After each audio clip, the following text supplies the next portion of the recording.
Bonjour à tous et bienvenue au sein de notre laboratoire pour ce second webinaire organisé par la société Vinpai qui aura pour thème aujourd'hui les solutions aromatiques sur mesure. Je suis aujourd'hui accompagné de Hervé Demet qui est notre directeur de l'innovation, Catherine Colin-Gaudy en charge de la direction commerciale ainsi que de Brieg Malégol qui est ingénieur commercial tout comme moi. La présentation aujourd'hui se décomposera en trois parties. Dans un premier temps, Hervé nous présentera les notions, une partie théorique, une présentation théorique qui abordera les notions de goût, qui également nous fera comprendre les processus physiologiques qui sont en jeu, et enfin nous expliquera de quoi est composé un arôme. Dans une seconde phase, Catherine exposera les raisons pour lesquelles les industriels choisissent d'utiliser les arômes, et enfin nous expliquera comment Vinpai développe les arômes sur mesure pour ses clients. Enfin, dans une troisième phase, Brieg nous expliquera nous présentera les différentes gammes d'arômes que nous proposons. Voilà, donc si vous avez des questions pendant le webinaire, qui va durer à peu près 30 minutes, n'hésitez pas à les poser sur le chat sur YouTube et nous prendrons le temps nécessaire pour répondre à vos questions à la fin de la présentation. Je vous souhaite un bon webinaire. Hervé. Merci. Bien, dans cette première présentation intitulée « Arômes et goût, la saveur des aliments », nous allons donc vous expliquer pourquoi et comment les arômes sont essentiels à la notion de saveur des aliments et conditionnent en grande partie nos préférences alimentaires. Pour cela, nous allons analyser comment notre organisme nous permet d'apprécier ce que nous mangeons grâce à nos deux principaux sens que sont le goût et l'olfaction. Alors, le goût et l'olfaction. Aujourd'hui, la perception du goût est intimement liée à l'odorat et le terme de goût englobe ces deux sens dans le langage courant. Même si, effectivement, c'est très différent, le goût ou la gustation, le goût, c'est le sens qui permet d'identifier les substances chimiques sous forme de solution dans la bouche. Alors que l'olfaction, ou l'odorat, est le sens qui permet d'analyser les substances chimiques volatiles, ou les odeurs, qui sont présentes dans l'air. Donc, deux choses totalement différentes. Alors, on va d'abord parler du goût, un peu plus en détail. Le goût, c'est la perception produite ou stimulée lorsqu'une substance dans la bouche réagit chimiquement avec les cellules réceptrices du goût. Cellules qui sont situées dans les papilles gustatives, dans la cavité buccale et principalement sur la langue. Il faut savoir qu'on a environ entre 2000 et 5000 papilles gustatives qui sont situées à l'arrière et à l'avant de la langue. D'autres sont situées sur le plafond, les côtés et à l'arrière de la bouche et dans la gorge. Alors, comme vous le voyez certainement à l'écran, ces papilles gustatives sont donc dispersées essentiellement sur la langue.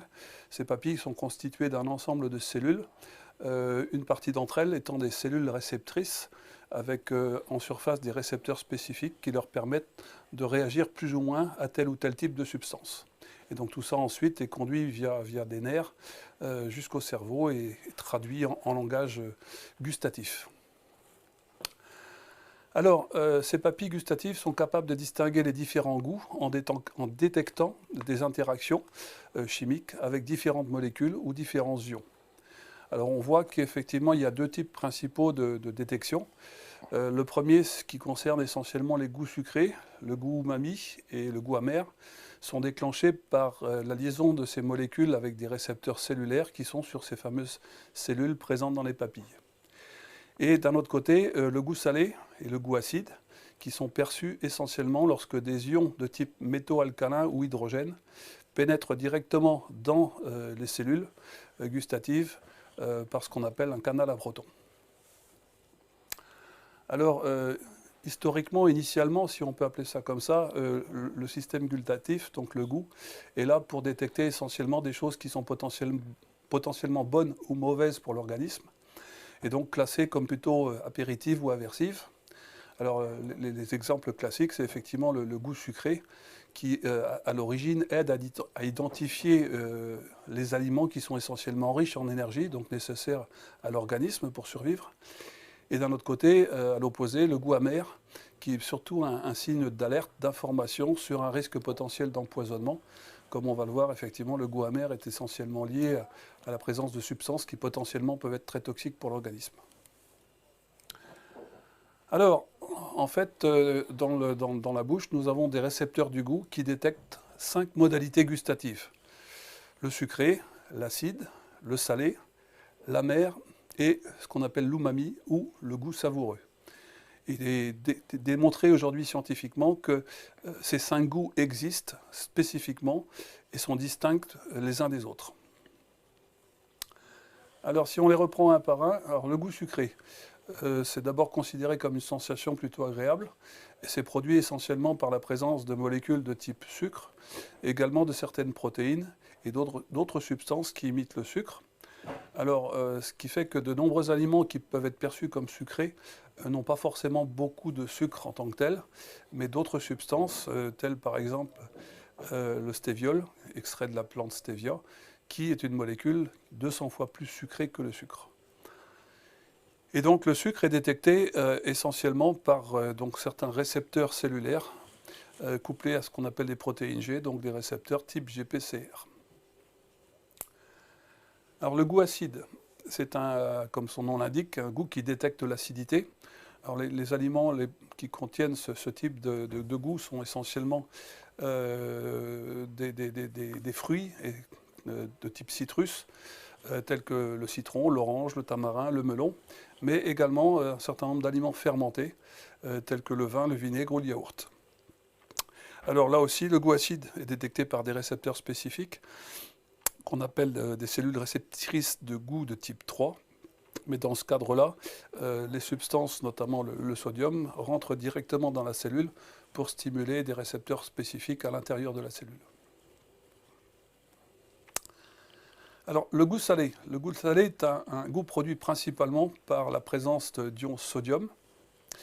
Mais il apparaît que d'autres ions de même type, ce qu'on appelle les métaux alcalins, ont également un goût salé. Et vous le voyez dans le schéma, dans la colonne rouge.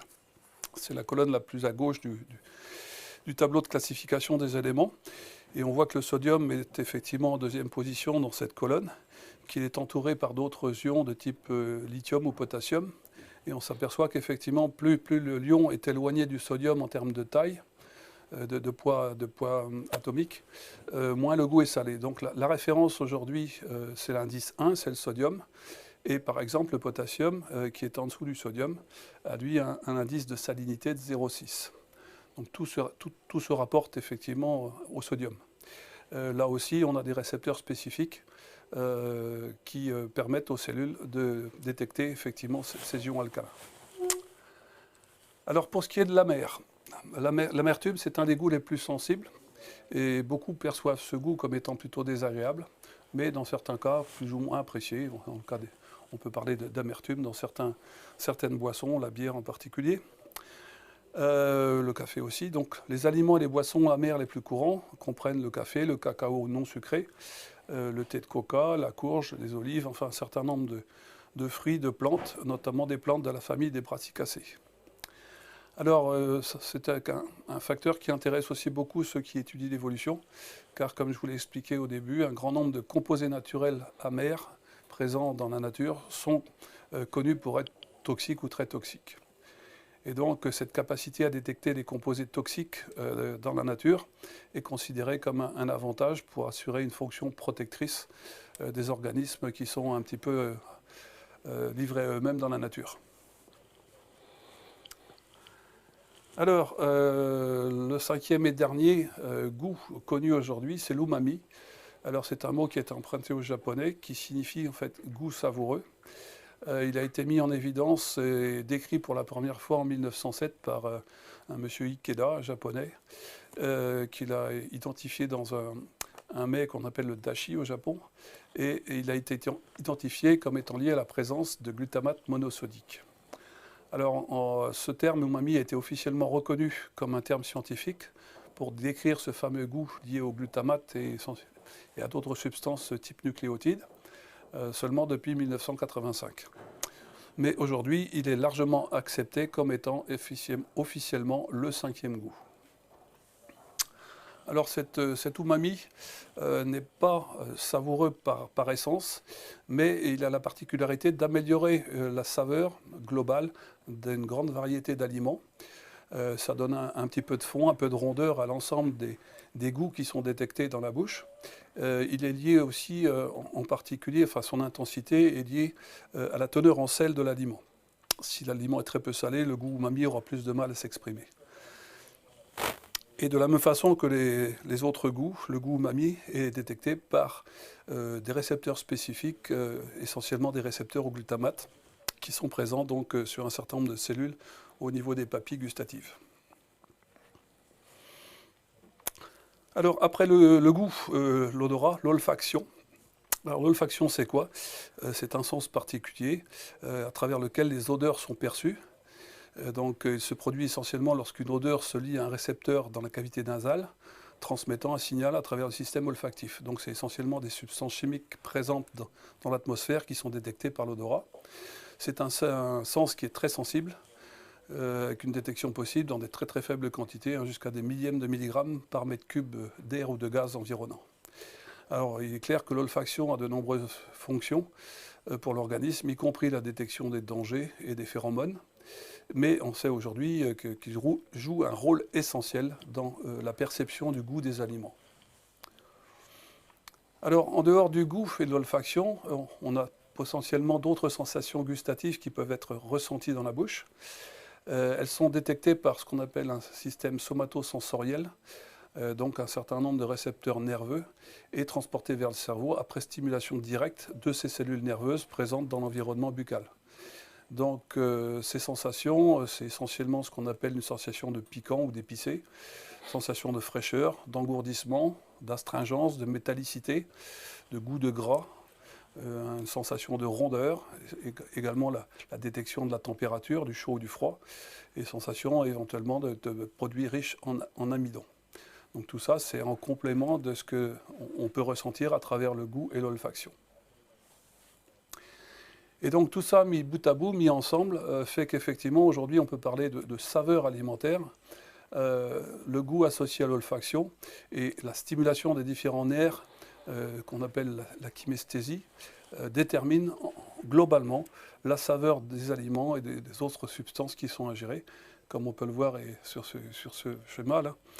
Donc d'un côté, effectivement, ce qu'on ressent dans la bouche, de l'autre côté, ce qu'on ressent au niveau de la cavité olfactive. Et toutes ces informations mises bout à bout, ensemble, à travers le système nerveux, vont conduire dans le cerveau à une sensation particulière.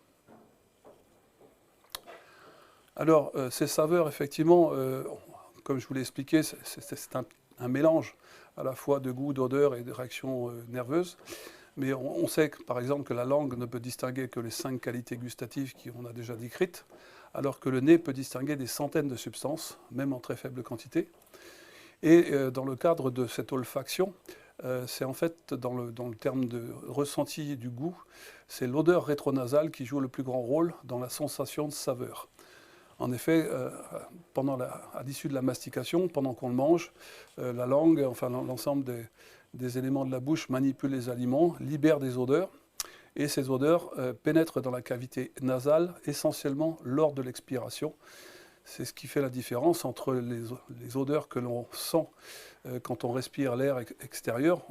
On sent effectivement un certain nombre d'odeurs spécifiques qui peuvent être dans l'atmosphère. Par contre, ce qu'on ressent quand on mange vient essentiellement de ce passage des odeurs relarguées dans la bouche, dans l'arrière-nez. Et c'est l'ensemble de tous ces éléments qui vont finalement construire une signature savoureuse. Alors, toutes ces saveurs, on peut éventuellement les améliorer, les modifier ou faire un petit peu ce qu'on va présenter tout à l'heure, du sur-mesure, à travers l'utilisation d'arômes. Alors, pour reproduire, standardiser et renforcer les arômes des produits alimentaires industriels, des arômes sont développés par des gens spécialisés que sont les aromaticiens.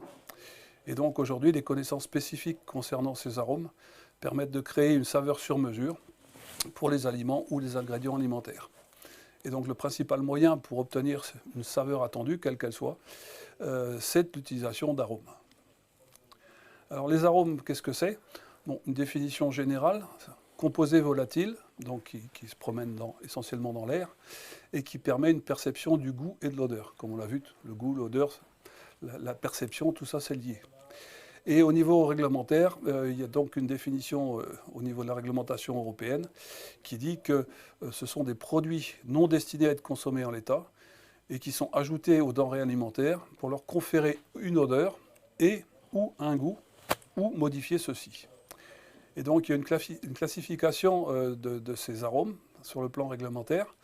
Et donc on a 6 catégories, soit des substances aromatisantes, soit ce qu'on appelle des préparations aromatisantes, soit les arômes de fumée, soit des arômes obtenus par traitement thermique, soit des précurseurs d'arômes, ou soit d'autres arômes qui ne rentrent pas dans les 5 premières cases.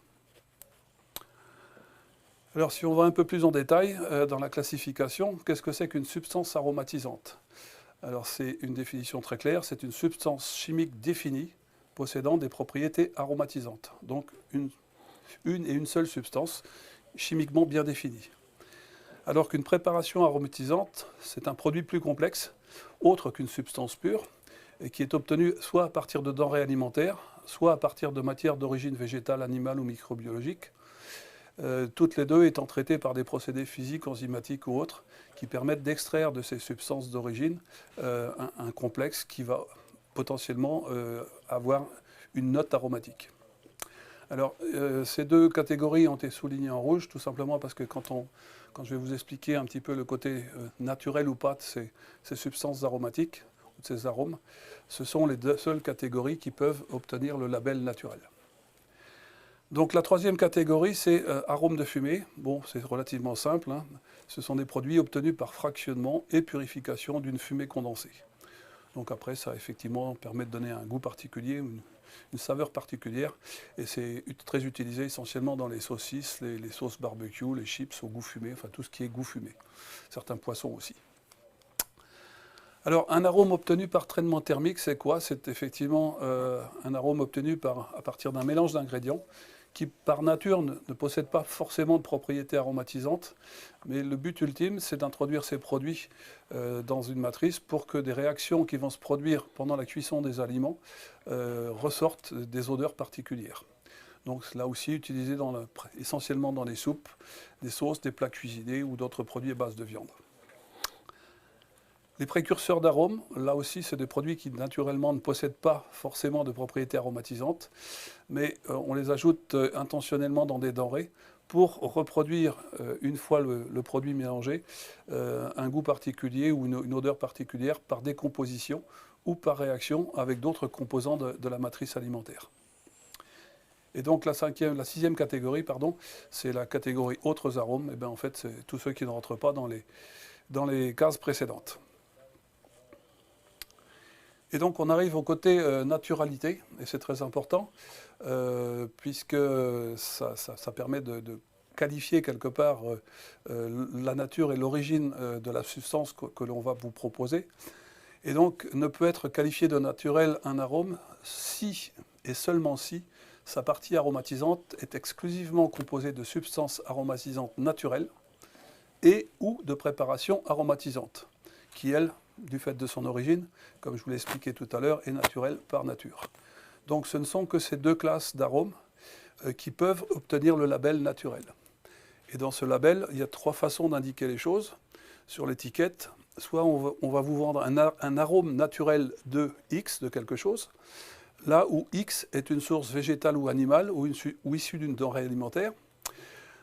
Ces arômes contiennent un minimum de 95% en poids de la source mentionnée. C'est la condition nécessaire.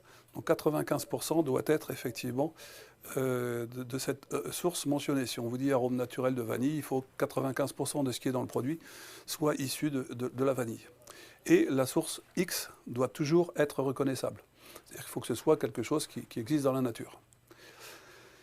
Ensuite, deuxième façon d'obtenir ce côté naturel, c'est de mentionner sur l'étiquette arôme naturel de X et autres arômes naturels. C'est basé sur le même principe, sauf que quand on mentionne la source X, cette source a été mise à moins de 95% dans le mélange, mais que cette odeur particulière est typique du produit, doit être facilement reconnaissable. Et donc la dernière catégorie qui peut obtenir cette notion de naturel, là on parle uniquement d'arôme naturel, sans préciser l'origine. C'est une mention qui est utilisée quand l'arôme ou le goût des sources utilisées ne se reflète pas dans l'arôme du produit destiné à être consommé.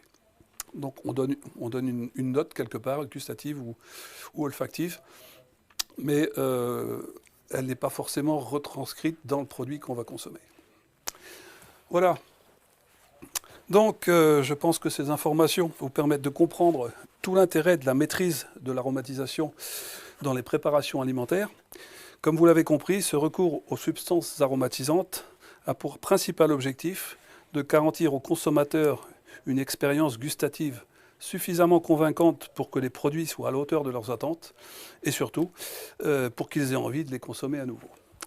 Donc maintenant, je vais laisser la parole à nos experts aromaticiens qui vont vous expliquer la façon dont on travaille chez Vinpai cette partie aromatique. Merci. Merci Hervé pour cette présentation très intéressante sur le goût, l'odorat et comment ces sens participent physiologiquement à la construction d'un arôme alimentaire. Je vais quant à moi répondre à 3 questions que vous êtes tout à fait en mesure de vous poser. La première, c'est pourquoi utiliser des arômes en industrie alors que quand on cuisine chez soi, on n'a pas forcément besoin d'un arôme, sauf en dehors effectivement des extraits de vanille ou de café en pâtisserie. La deuxième question, ce sera comment Vinpai développe les solutions aromatiques sur mesure pour ses clients. Et la troisième question, c'est pourquoi s'adresser à nous pour vos développements aromatiques. Donc en ce qui concerne la première question, il faut savoir que les composés aromatiques qui sont naturellement présents dans les ingrédients alimentaires sont très souvent altérés par les process industriels comme la pasteurisation, la stérilisation, la cuisson. Et donc les industriels ont recours à des solutions aromatiques pour restaurer ou standardiser les propriétés organoleptiques des produits finis. Un arôme peut également constituer une véritable signature pour un produit alimentaire, ce qui le rend facilement reconnaissable par les consommateurs et difficilement copiable par les concurrents. D'autre part, grâce à un arôme, on peut également donner une saveur à une base neutre comme de l'eau, du chewing-gum ou de la crème pâtissière, ou même développer un arôme qui n'existe pas dans la nature comme le goût tutti frutti, le goût barbecue ou le goût Coca-Cola. Maintenant, comment Vinpai développe ces solutions aromatiques pour ses clients. On part toujours d'un brief très détaillé qui est établi avec le client, avec des questions techniques telles que quelle est l'application, quel est le process, quel est le dosage souhaité, quel est le support souhaité, quelle est la déclaration, est-ce que le client souhaite un arôme naturel ou un arôme naturel 2, etc. Et le deuxième point très important, c'est quel est l'objectif de notre client? Est-ce que c'est une création? Est-ce que c'est la copie ou l'amélioration d'un arôme existant? Donc ça, c'est important. Si maintenant on regarde techniquement comment est composé un arôme est composé d'un support, dans un premier temps, et de composés aromatiques. En ce qui concerne le support, il y a deux différents types de supports qu'on peut utiliser. Des supports liquides avec des produits tels que le propylène glycol, la triacétine ou l'huile de tournesol, ou des arômes en poudre tels que, pour les arômes en poudre, on utilise des supports tels que le sel, le sucre, ou des supports un peu plus neutres comme la maltodextrine ou le dextrose. Comment choisir entre un arôme liquide ou un arôme poudre? En général, les arômes liquides sont plus utilisés dans les applications sucrées, donc tout ce qui est biscuiterie, pâtisserie, confiserie, produits laitiers et boissons, avec un dosage maximum, tout simplement parce que la législation limite la teneur des produits finis en propylène glycol. Cette limitation est de 1 mg par kilo de produits pour les boissons et 3 mg par kilo pour les autres applications. Pour les arômes poudres, ils sont principalement utilisés dans les applications salées, type plats préparés, snacks, soupe, sauce. Et dans ce cas-là, il n'y a pas de limitation de dosage. Deuxième composant d'un arôme, évidemment, la partie aromatique. Donc dans la partie aromatique, comme l'expliquait Hervé tout à l'heure, on a des substances aromatisantes ou des préparations aromatisantes. Donc dans les substances aromatisantes, on se réfère à une liste positive qui est établie par le règlement européen, qui contient plus de 2000 substances, chaque substance ayant une note spécifique. Par exemple, le 6,3-hexénol possède une note typique d'herbe coupée, le diacétyl une note typique de beurre. Les préparations aromatisantes, quant à elles, peuvent être des huiles essentielles, des essences, des oléorésines ou des extraits, quand on parle par exemple de vanille. Alors, toutes ces arômes, toutes ces notes aromatiques sont réparties dans ce qu'on appelle des familles olfactives, ce qui aide effectivement nos clients à décrire un petit peu la note aromatique qu'ils souhaitent. Donc, il y a des notes aromatiques qui sont plus florales, d'autres plus vertes, fruitées, gourmandes, boisées, beurrées, épicées, grillées. Donc, tout ça, ça aide à décrire un petit peu la saveur qu'on recherche. Et enfin, dans les arômes, on peut avoir d'autres types d'ingrédients qui n'ont pas grand-chose à voir avec la partie vraiment aromatisante en elle-même. Ça peut être des herbes, des épices, ça peut être des extraits de levure, des extraits animaux, des marquants, des colorants, des texturants ou des acidifiants. Par exemple, quand on développe un arôme agrume, en particulier citron, on a toujours besoin d'une note d'acidification pour vraiment complètement développer la note aromatique agrume. Troisième question, donc pourquoi nous confier vos développements aromatiques? Il y a trois raisons principales. La première, c'est notre savoir-faire. Nous avons donc des connaissances internes en aromatique importantes et des lignes de production à haute technologie dédiées spécifiquement à la production aromatique. Deuxième raison, notre expérience de plus de 15 ans qui nous a conduit à développer plus de 3000 formules différentes. Nos clients récurrents qui nous font confiance. Et troisième raison, nos capacités d'analyse, puisque nous avons un appareil de GCMS pour tout ce qui est contre-typage et également ou caractérisation des arômes, et puis également un équipement et des connaissances en rhéologie. Donc je vais maintenant laisser la parole à Brieg qui va vous décrire un petit peu plus en détail nos gammes. Merci Catherine. Donc, je vais vous présenter nos 4 gammes aromatiques. Donc, tout d'abord, Vinaroma Savory, qui regroupe nos arômes salés avec des notes fromage, comme par exemple lait mental, le bleu, des notes viandées comme le bœuf ou le poulet, des notes fruits de mer comme la crevette ou le homard, des notes d'herbes aromatiques comme l'oignon ou le basilic. Et nous avons également développé une gamme d'arômes vegan qui regroupe les notes fromage, crème, beurre, viande. Donc, grâce à notre technologie de réduction de sel V-Salt, notre gamme salée est maintenant disponible en version allégée en sodium. Et donc, nous avons réduit le sel de 25 à 50% sans changement du profil gustatif. Donc, la gamme Vinaroma Sweet, cette gamme d'arômes sucrés comprend des notes fruitées, comme donc la pomme, la fraise, la banane par exemple, des notes gourmandes, vanille, chocolat, café, floral, rose, hibiscus, jasmin. Nous avons également lancé une gamme d'arômes bio sur des notes vanille et agrumes, ainsi que des mélanges d'épices. Alors, cette gamme d'assaisonnement d'épices et de marinades comprend des notes américaines, comme barbecue, fajitas, asiatiques, comme wasabi, umami. Et je vous présente le dernier développement umami, qui est 100% naturel. Nous avons également des notes africaines comme l'oignon grillé ou le tagine et des notes indiennes comme le tandoori ou le curry. Donc, les marinades sont disponibles en version poudre ou prête à l'emploi. Et toute notre gamme aromatique est disponible en version naturelle.